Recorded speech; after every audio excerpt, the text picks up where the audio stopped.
连续3个赛季，玩家几乎不碰伊费卡阵容，设计师只能不断加强伊费卡数值。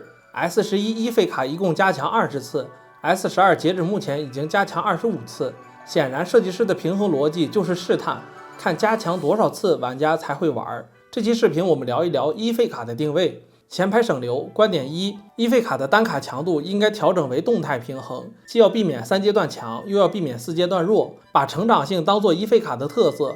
不要把彩色基板当成唯一成长性，基础属性成长、技能施法成长都是很好的成长设计，包括4星伊费卡也是很新颖的成长手段。观点二：伊费卡的游戏体验，3-1是伊费卡玩家的痛点，既要抽又不能抽。3-2的海克斯和4级的抽卡概率只能2选1。云顶每个赛季都有学习成本，伊费卡扮演着新手教程的角色，所以我建议调整3级、4级、5级的等级经验和抽卡概率，避免3-1抽卡尴尬。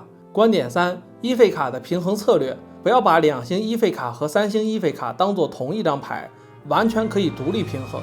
打工能力过强就削弱2星卡，成型强度过低就加强3星卡。省流部分结束，着急打游戏的朋友可以去玩游戏了。设计师对2星4费卡的强度评价是与3星2费卡大致相等。顺水推舟，我们能理解为3星1费卡必须小于2星4费卡吗？我看不见的。3星1费卡难以平衡的点就在于成型时间、成型强度的双重考量。假如3星1费卡与2星4费卡相当，3星1费卡的统治期最少也能从3-1打到4-2。假设3星1费卡不如2星4费卡，叠加人口劣势，给不到玩家任何安全感。4阶段之后的输赢，自主权几乎不在自己手上。最近看 TOC9 线上突围赛，有一把很好的素材展示了伊费卡的困境。2阶段慎独拿了冰霜漫游训练师打连胜，弃图和白龙分别拿了双倍头铁，在失败中变强打连败。夹在中间的秦吹维选择伊费阵容保分，慢抽3-5出3星，打完4-2 4连胜，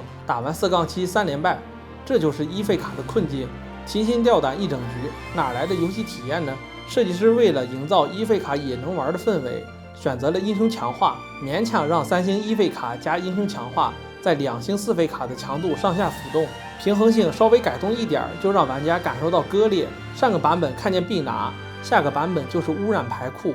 面对伊费卡的困境，设置成长性是破局的最佳方案。狼人击杀成长，辛德拉施法成长，龙族技能升级，可库珀金币升级，色体举重升级，都是很好的成长设计。又或者说，伊费卡3星之后，可以在商店中购买强化，以此来补齐与4费卡的战力差距。以往赛季有很多有趣的设计，完全可以给到伊费卡，把伊费卡当做实验田，既能保留趣味性，又能降低平衡难度。设计师如果想照顾伊费卡的游戏体验，可以在升级总成本不变的情况下，重新设计3级、4级、5级的升级经验，既能避免3-1抽卡尴尬，又能降低4星伊费卡的抽卡难度。每个赛季的学习成本并不低，如果玩家有一个良好的伊费卡体验，也是保持热度的妙招。关注云顶风向标，让游戏变得更开心。我们下期视频再见。